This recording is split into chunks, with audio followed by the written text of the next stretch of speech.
FMCG के लिए contract manufacturer है। अब ये क्या है कि कॉन्ट्रैक्ट मैन्युफैक्चरर क्या है, जितने भी HUL के, टाटा कंज्यूमर के, डाबर के, है ना, ये सब प्रोडक्ट आते हैं ना, ये क्या किसी दूसरे से बनवाते हैं और खुद का सिर्फ ठप्पा लगाते हैं, अपनी क्वालिटी दे देते हैं इनको कि भाई ये बना देना, है ना, और उस पर अपना ठप्पा लगा के मार्केट में, मतलब ये जो कंपनी है ना, ये सिर्फ मार्केटिंग करती है जितनी FMCG कंपनीज हैं। तो ये जो HUL है, टाटा कंज्यूमर है, डाबर है, इनके FMCG कॉन्ट्रैक्ट मैन्युफैक्चरर हैं। स्पोर्ट्स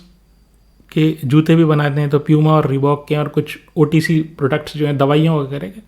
तो उनके लिए भी कॉन्ट्रैक्ट मैन्युफैक्चरिंग का काम करते हैं। कॉन्ट्रैक्ट ठेके पे काम करते हैं, भाई हमको तो मार्जिन दे देना, तुम मार्केटिंग करो, तुम कुछ करो, रॉ मटेरियल मैं ले आऊँगा, सब मैं ले आऊँगा, तुम्हारे स्टैंडर्ड के हिसाब से मैन्युफैक्चर कर दूंगा और तुमको पकड़ा दूंगा, मुझे तो जो बनाने का बनवाई जिसको बोलते हैं बनवाई दे देना, ऐसे। अब ये क्या है कि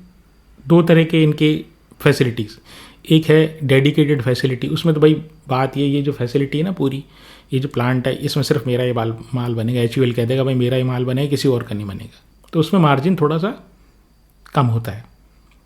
दूसरा एक शेयर्ड फैसिलिटी है, शेयर्ड में क्या है, कभी किसी का माल बना दिया, कभी किसी का माल बना दिया, जो आए जिसका ही माल बना दिया, ठीक है, उसमें इनका थोड़ा सा मार्जिन ज़्यादा होता है। अब इनका एक और आइडिया है, ये क्या करते हैं कि जैसे किसी का ऑर्डर आया, किसी FMCG कंपनी का फॉर एग्जांपल ऑर्डर आया, तो ऑर्डर आने पर ये क्या करते हैं कि नई फैसिलिटी क्रिएट कर सकते हैं, या उससे ये कह देते हैं भैया तेरे पास जो अभी फैसिलिटी है ना, जहाँ से तू अभी माल बना रहा है, वो तू हमें दे दे, हम खरीद लेते हैं इसको। तो बैंक से लोन ले लेते हैं ये हिंदुस्तान फूड्स वाले, और उससे जो आपका क्लाइंट है जैसे हिंदुस्तान यूनिलीवर, उससे लॉन्ग टर्म कॉन्ट्रैक्ट कर लेते हैं, ताकि वो जो किराया भाड़ा जो उन्होंने प्लांट का एस्टेब्लिशमेंट के लिए जो खर्चे के लिए लोन लिया है ना, जो कैपिटल एक्सपेंडिचर इन्होंने किया है उसके लिए बैंक से लोन लिया, वो खर्चा निकल जाए और थोड़ा खुद का मार्जिन निकल जाए। बड़ा अच्छा बिजनेस मॉडल है, ठीक है। फिक्स्ड प्राइस पे कॉन्ट्रैक्ट है, भाई इतना तो मेरे को वारंटेड मिलेगा ही मिलेगा, मेरा खर्चा लोन का पैसा चुक जाएगा और मेरे को कुछ मार्जिन मिल जाएगा। अच्छा मॉडल है, बहुत ही अच्छा, ठीक है। सेल्स जो पिछले 3 सालों में 25% से बढ़ी है, प्रॉफिट 36% से बढ़ा है, ROE 18% है, डेट इक्विटी रेशियो जो है 1.15 है, थोड़ा सा ज़्यादा है एक्चुअली,